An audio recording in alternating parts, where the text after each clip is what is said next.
What is up, everyone? JD here. I hope you're all doing well today. Today, I'm going to be trying to do an anodizing on my Refyne Company EP1 titanium pen. I did want to try it. Not quite confident how it'll come out, so I'd rather try it on the Refyne because it's already smooth and it has a nice polished finish before I try to try this on a tactile turn pen. So I'm going to go ahead and time lapse the disassembly because I do need to get that slide out for the bolt and get everything taken apart, and then I'll do a little bit of a time lapse of the anodizing for it as well. I think it'll come out really nicely. I'll have this link down in the description in case you're interested. This is a pretty affordable titanium pen when you compare it to some of the other makes that are out there. Not quite as fancy, but it's a great size for an organizer to carry on your person, and I do write a lot, especially when it comes to doing stuff for the channel.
What you're going to want to do is make sure that you have your water and baking soda mixed up, ready to go, and you have some regular water just to dip it into afterwards to slow the anodizing down. You're going to want some type of stainless steel for your ground, and I recommend putting that on the opposite corner that you think you will be working on. So go ahead and hook up your ground, as I totally knock it off. Actually, we'll do it this side here, so that you guys can kind of see it. The next thing you will need is some type of titanium gauge wire. I've done a bunch of these and there's links in the videos, but you can kind of see where the anodizing is taking place. You're going to want to find a good spot to hook this to where it's not going to slide out. I don't know if this pocket clip is just stainless steel or if it's a polished titanium. I'm hoping it's titanium and that it'll change the colors with everything.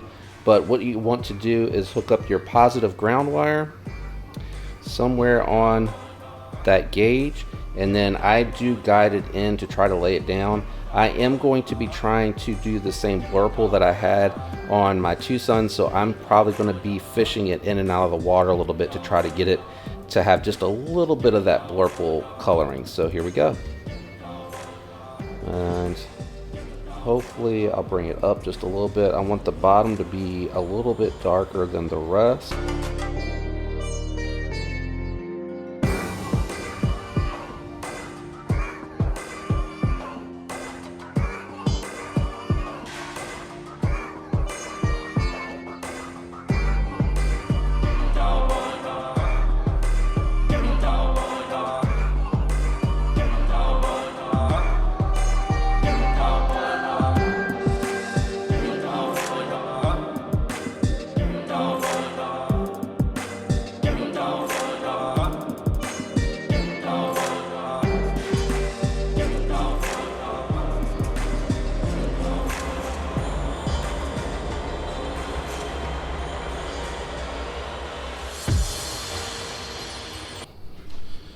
All right, so we are back over at the table.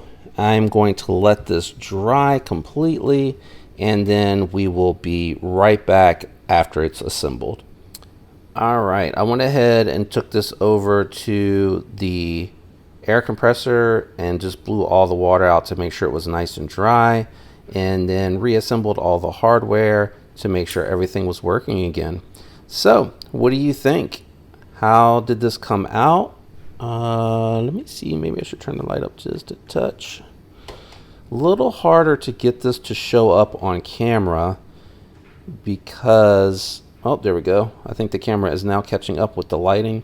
So what I learned on this is it's a stainless steel clip, and to remove that to get the anode to work, it was kind of stalling because this was making direct contact and you don't want it to do that.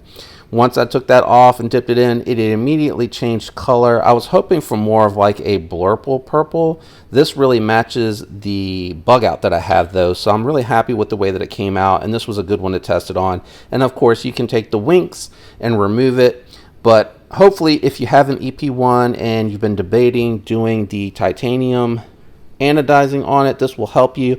Let me know what you think down in the comments below. If you enjoyed today's video, do me a favor, leave a like, consider subscribing if you're not already subscribed, and don't forget to turn your notification bell on so that you get alerts when any future videos drop. Also, everything that I used today will be linked down below for your convenience so that you can head right on over to Amazon and pick everything up that you would need to complete this. If you can't afford the power supply, honestly the 30 volts is going to be enough unless you want the really light colors. This was right at 28 and I got that light blue. If you want more, you're going to need a higher volt power supply pack, or you can do the 9-volt batteries, and you can get multiple uses out of those. Anyway, thanks for tuning in. I hope you have a fantastic week. Until next time, peace.